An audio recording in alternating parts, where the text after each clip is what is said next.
La MIF, bonjour, j'espère que vous allez bien. Bienvenue dans la vidéo épisode 2, partie 2. Comme vous l'avez vu juste avant, je vous ai filmé le montage en rapide du moteur sur le support. Bon, rien de compliqué. Donc là, il se fait un peu tard. On reprendra la suite de la vidéo demain. Mais avant de vous quitter, donc, cette partie-là qu'on doit retirer pour avoir accès au coussinet du vilebrequin. Il y a une dizaine de vis de 10 tout autour. Mais par contre, avant de retirer ça et de pouvoir faire tourner le vilebrequin, il va falloir que je bloque hop, mes chemises. Donc les chemises, c'est quoi? Les chemises, c'est ça. Sachant qu'ici, c'est ce qu'on appelle des chemises humides. C'est-à-dire qu'elles sont mises à l'intérieur en force. Et elles sont vraiment au ras ici. Ce qui fait que si je tourne mon vilebrequin et que je bloque pas mes chemises, il se peut que les chemises remontent légèrement, même en millimètres, et ça fout le bloc en l'air. Donc, ce qu'il faut que je fasse, c'est de trouver, je dirais, 1, 2, 3, 4, 5 vis, avec le filetage, le même que celui des vis de culasse. Je mets une vis, je mets une rondelle, je mets un écrou. Donc, en mettant 5 comme ça, en quinconce, normalement, ça devrait bien bloquer mes chemises. Et après, je vais pouvoir tourner mon vilebrequin comme je veux. Donc, on fait ça avant, et ensuite, on le retourne, on enlève le carter d'huile, et on regarde ce qui se passe. A few moments later. Là, de retour sur la vidéo, donc, changement de décor, mais bon, ça on s'en fout. Donc, comme prévu, on va bloquer les chemises, tac, tac, tac. Donc, je me mets au niveau des vis de culasse, tac. Désolé pour le bruit de fond. Tac. J'appuie juste ce qu'il faut, mais pas trop. Vraiment histoire de bloquer la tige, mais elle est bloquée. Ensuite, hop, je prends un coup de marqueur. Je me mets à peu près, on va dire ici, histoire d'avoir assez pour fixer mon écrou. Tac. Ensuite, bah, je vais couper ici. Et je vais en faire 4-5 comme ça. Et après, on se retrouve pour les...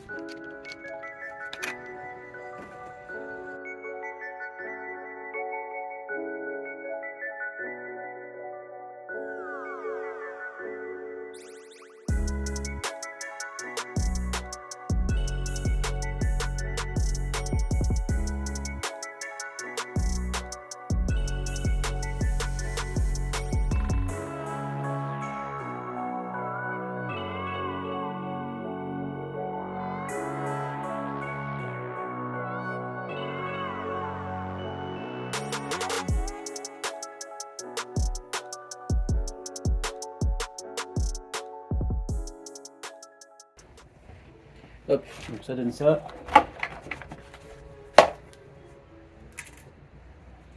Hop. Normalement, si je me suis bien démerdé, ça devrait être nickel.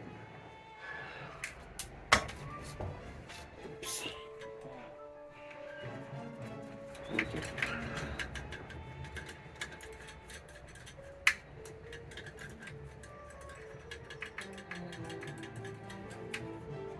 Voilà. Tac. Je vais vous reprendre un portatif. Hop. Alors en fait, là quand on regarde bien, si vous regardez bien, ma rondelle, elle est vraiment sur une partie de la chemise ici et une partie de cette chemise là aussi. Donc ça prend vraiment juste ce qu'il faut pour les tenir. Et je vais régler à peu près ma rondelle comme il faut. Et juste ça, 1, 2, 3, 4, 5, juste ces 5 là, ça devrait suffire pour tenir les chemises. Ok, on est bon. Du coup, on a changé de technique. J'ai mis des rondelles plus grosses parce que du coup, il y a des filetages qui passaient pas. Mais bon, de toute façon, si ça bouge, c'est pas grave. Donc on va faire ça comme ça. Tac, on va le retourner, on va commencer à desserrer.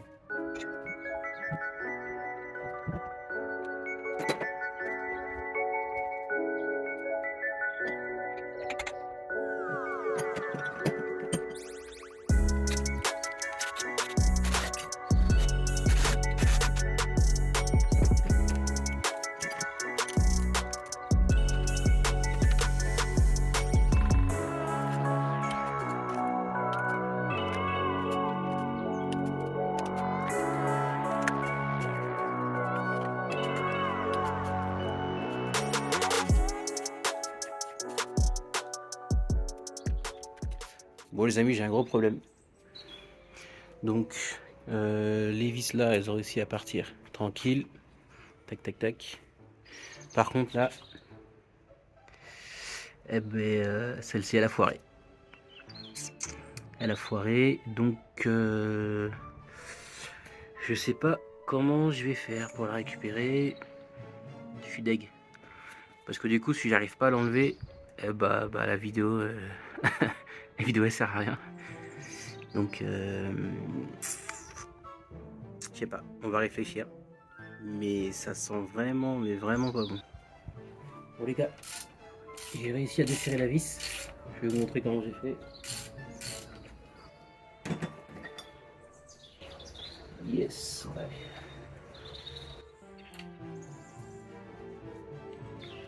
Ok.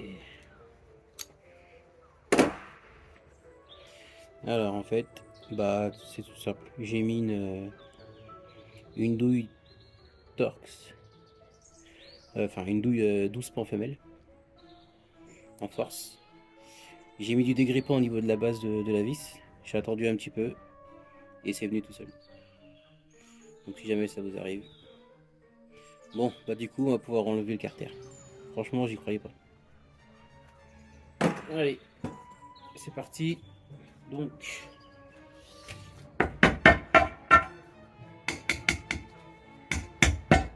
hop, normalement il doit être décollé.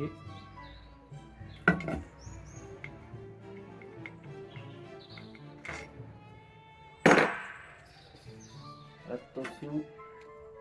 Et voilà. Hop. Impeccable. Bon.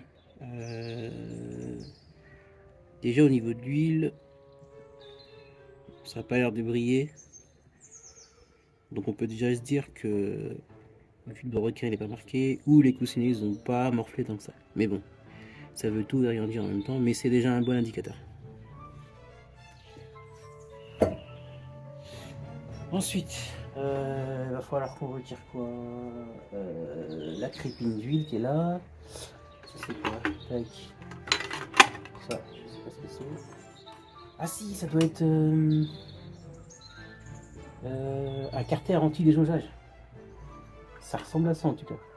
Carter cloisonné. En tout cas, j'ai jamais vu ça sur. Ouais, ça ressemble vraiment à ça. Ça ressemble, on dirait, à un carter cloisonné. En fait, carter cloisonné, c'est quoi? Hop. Une fois que le carter il est dedans, les cases qui sont là, tac, elles vont ici à l'intérieur. Ce qui fait que l'huile, quand vous tournez à fond à gauche ou à droite, ou vous faire des gros freinages, l'huile en fait elle n'a pas tendance à se balader dans le carter. Elle reste vraiment au niveau de la crépine. Et du coup ça évite les déjaugeages. Déjaugeage c'est quoi? Bah c'est quand votre moteur tourne et que l'huile tellement est balotte, et bah au bout d'un moment la crépine elle aspire plus rien parce que l'huile elle a plus, elle aspire de l'air. C'est ce qu'on appelle un déjaugeage et ça peut être dramatique pour le moteur. Donc là, moi honnêtement, ça je pense que ça fait partie d'un kit de carter cloisonné. J'ai jamais vu ça, mais bon, ça ressemble en tout cas forcément à ça. Enfin, fortement, pardon. Alors, tac, on va retirer ça. On va retirer ça, hop. Alors, je vais vous prendre un portatif. Alors. Donc, qu'est-ce qu'on voit? Donc, la crépine qui est là. Il va falloir la desserrer. Tac. Ensuite, il y a quoi à enlever? Ça doit être le rail d'huile renforcé. Une pièce spéciale pour les moteurs Rover. Pour les fiabiliser. Parce qu'ils ont aussi une petite faiblesse au niveau de ça. Ok. Bon, on va retirer ça. Tac, tac. Et normalement, après, on devrait pouvoir accéder au coussinet.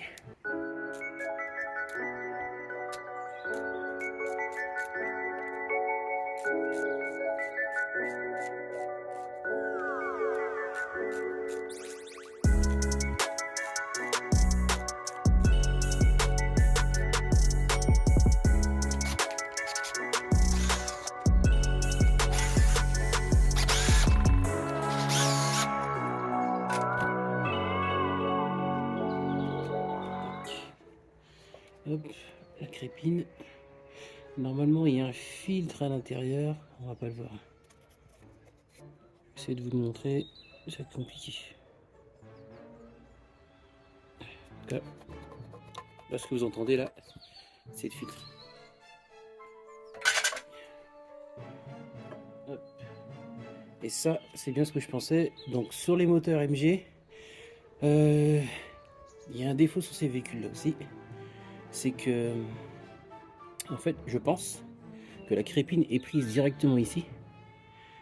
Ce qui fait que elle est vraiment pas assez profonde dans le carter. Et le fait de rajouter ça, je pense que ça rehausse la crépine. Mais je suis même pas sûr en fait de ce que je raconte. Faudrait que je vois exactement à quoi sert le rail d'huile, mais j'en ai tellement entendu parler que... Bon, en tout cas, c'est démonté. Et là les gars, ça y est, on y est. Allez, je vous reprends encore en portatif. Hop. Et là, on a les coussinets qui sont cachés là-dessous. Nickel. Bon alors, sachant que j'ai perdu ma vis de vue de requin qui va là, pour le faire tourner, et ben on va le faire tourner à l'ancienne. Et j'ai remis 2 vis au niveau du volant moteur, à la place du volant moteur, et je vais le faire tourner avec ça. Bon, maintenant le but, c'est de faire tourner le moteur. Hop. Donc là, on a accès au cylindre 2 et 3. Tac, on va mettre ça. Voilà. Et hop, si je tourne comme ça, tac, on a accès au cylindre 1 et 4, ou 1 et 4, en fonction de là où est la boîte. Donc bah le but c'est d'enlever les... d'accéder au cuisinier en enlevant les... je sais plus c'est quoi les noms, bref on s'en fout. Tac, donc normalement ça doit être du... ça doit être du 10. Ouais c'est ça. C'est parti. Hop, cliquez. Allez.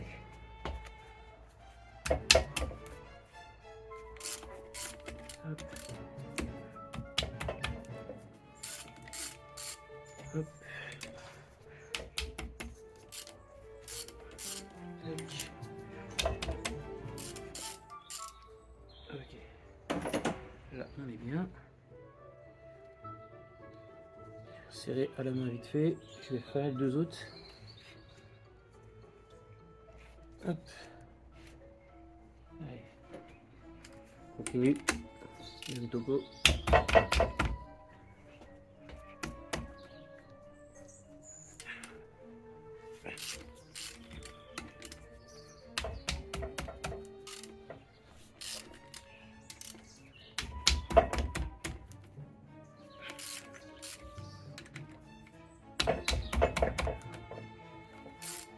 Ok. Donc là les amis, on est proche du but. Tac. Donc c'est parti.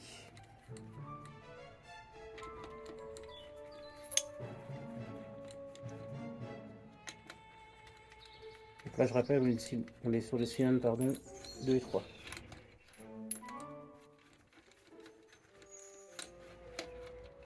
Hop. Alors.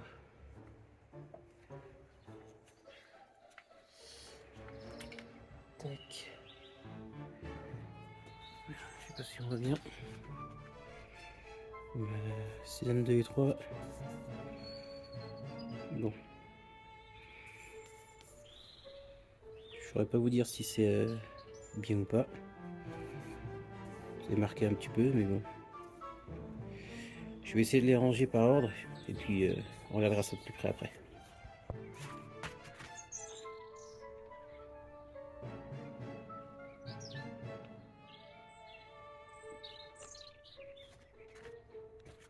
Allez, on va regarder ça. Donc, là on est sur le vélo. Lui pareil, franchement il a pas l'air marqué, mais pas du tout quoi. C'est une bonne nouvelle, ça voudrait dire que si les coussinets n'ont pas morflé et que le vélo a pas morflé, c'est que finalement c'était peut-être pas un problème de coussinet. Alors, du coup je me demande encore plus ce que ça pouvait être, parce que honnêtement vu le bruit que ça faisait, je sais pas si vous vous souvenez, dans la deuxième vidéo je vous avais mis le bruit en début. C'était vraiment un claquement horrible quoi. Ça ressemblait vraiment à un bruit de coussinet. Mais franchement, il n'a vraiment, mais vraiment pas l'air marqué quoi. Je sais pas. Là les gars, honnêtement, je peux pas vous dire. Faudrait que je sorte carrément, que je contrôle sa cote et que je compare à la cote constructeur. Mais honnêtement, visuellement, il a rien quoi. Franchement, il a rien. Rien du tout quoi. Puis ça se verrait, hein. Franchement, là, ce serait bien. Il y aurait vraiment des belles rayures bien nettes. Mais là, franchement, sérieux, je vois pas d'où pouvait venir le problème, quoi. Je sais pas. Est-ce que ça voudrait dire que je l'ai démonté pour rien? Ça, on saura peut-être jamais. Mais en tout cas, pour moi, le vilebrequin, il est clean. Donc, on va aller s'attarder sur les pistons et les coussinets. Mais en ce qui concerne les vilebrequins, pour moi, RS. Bon, les on se retrouve. Donc, piston déposé, coussinet déposé, tout est rangé comme il faut. On a nettoyé un petit peu, donc on va pouvoir regarder ça de plus près. Donc, comme je vous disais tout à l'heure, franchement, quand on regarde la tête des coussinets, on peut se rendre compte qu'ils sont vraiment pas marqués quoi. Déjà, ça montre une chose, c'est que l'huile que j'utilisais, c'était une bonne huile. Que théoriquement, on n'a pas eu de problème de pression d'huile. Ouais, celui-là, il est peut-être un peu plus marqué. Ouais, peut-être ici, là. S'il y a des experts en analyse de coussinets, c'est vrai que lui, quand on le regarde comme ça, il est un petit peu marqué. C'est le piston numéro 2. Bon. Tac, numéro 3. Ouais, franchement, ils sont propres. Hein. Franchement, il n'y a pas de... Honnêtement, je ne saurais pas vous dire. Incroyable. Incroyable, incroyable. Ouais, après, c'est pas... Franchement, c'est pas énorme. Je pense pas que ce soit ça qui faisait autant de bruit. Ça me paraît vraiment bizarre. Franchement, on est clean, les gars. Je vous dis, on est clean. Hein. Les pistons ne sont pas marqués non plus. Ça voudrait dire aussi que les chemises aussi sont pas marquées. Là, on a de la calamine, mais on s'en fout un peu. Donc, du coup, là, les gars, vraiment aucune idée de ce qu'avait ce bloc. Franchement, pour qu'il y ait une perte de puissance et que ça claque autant comme ça, ouais. Je reste dubitatif.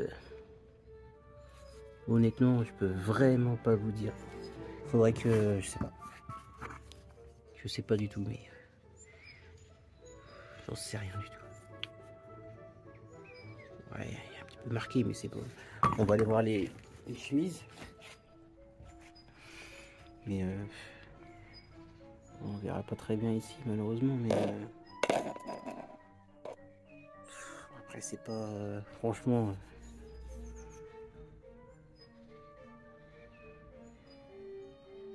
Ouais.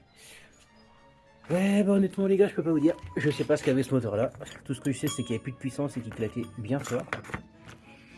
Donc bon, bah il reste la culasse à contrôler aussi. Donc je pense que je vous ferai aussi une petite vidéo rapide sur la culasse. Et puis bah on aura contrôlé tout le moteur. Hein. Mais je pense qu'on peut éliminer les coussinets, on peut éliminer le vilebrequin. On va dire le bas moteur. Le bas moteur, je pense qu'il est il est plutôt clean, comme vous pouvez le voir. Après, honnêtement, j'en sais rien du tout. Donc voilà, bah, je vais arrêter la vidéo ici, les gars. Du coup, prochaine vidéo, on va essayer de terminer le contrôle du bloc en démontant les soupapes d'admission d'échappement sur la culasse. Merci d'avoir regardé la vidéo, j'espère que ça vous a plu. Enfin, un peu de mécanique. Bonne journée, bon après-midi, bonne nuit, enfin bref, tout le tralala habituel. Et on se donne rendez-vous, allez, la semaine prochaine pour le contrôle de la culasse, voir si on trouve pas des choses bizarres. Mais en tout cas, bas moteur, nickel. Allez, ciao.